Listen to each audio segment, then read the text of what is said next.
Japan has 15 million homes that nobody lives in. In fact, all these homes are worthless. But why is it that homes in Japan are so cheap that everyone can afford one? Why is it not the same as other parts of the world? I wanted to get to the bottom of this. The deeper I went, the more bizarre it got. I mean, Japan is known for its beautiful homes that look like this, or this, or this. So how can these prices make sense? Somehow, there's more houses in Japan than people that need them. Somehow, the houses are cheaper than some cars, but for some reason, houses depreciate like cars do. Actually, that's part of the problem. Here's a graph showing a home's value as it ages in the United States. Here's the same graph for Japan. After 40 years, the average home in Japan is nearly worthless. What's so special about Japan that makes its housing market so much different from anyone else's in the world? The Japanese government actually did this on purpose. It started after World War II as a way to combat homelessness after the war. There were also more materialistic goals behind it. But how did they do it? Why did it work so well?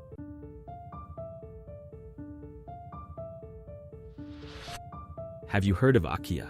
It's one of Japan's biggest problems and has been for years. They even have entire websites dedicated to this thing.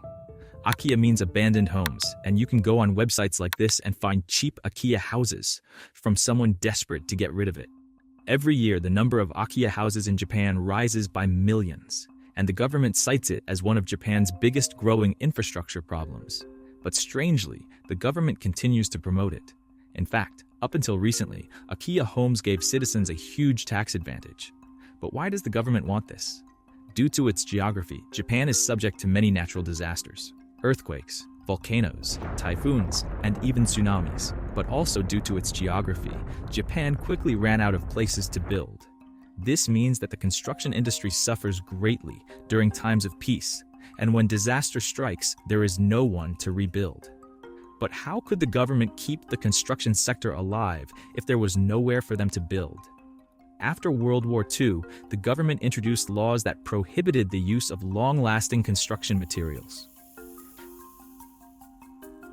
Thanks to this, the average home in Japan is only built to last 30 years.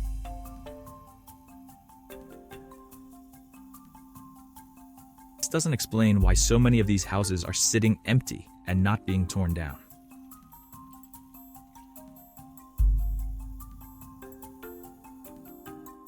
Over 80% of families in Japan own their own home, and due to Japan's low birth rate, this number is increasing rapidly. As Japan's population ages, a lot of houses are being left to the next generation. Only the next generation is smaller, a lot smaller. The population of Japan is shrinking by 800,000 people per year. This means a lot of people are giving second or even third homes that they don't want or need. Okay, well, they'll just rent them out. Only they can't. No one wants to rent an old home with a lot of issues when it's more expensive than buying.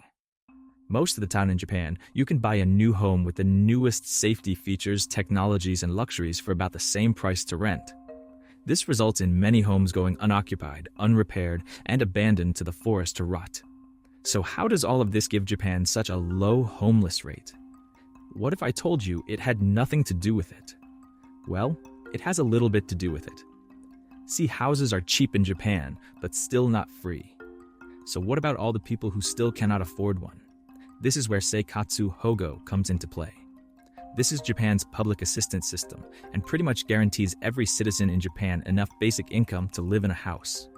But this only works because houses are so cheap and abundant. If Japan had a housing market like other parts of the world, this would be infeasible. So what is Japan doing about its reverse housing crisis? Well, as of now, absolutely nothing. It's a growing issue for Japan, but not one they can deal with immediately.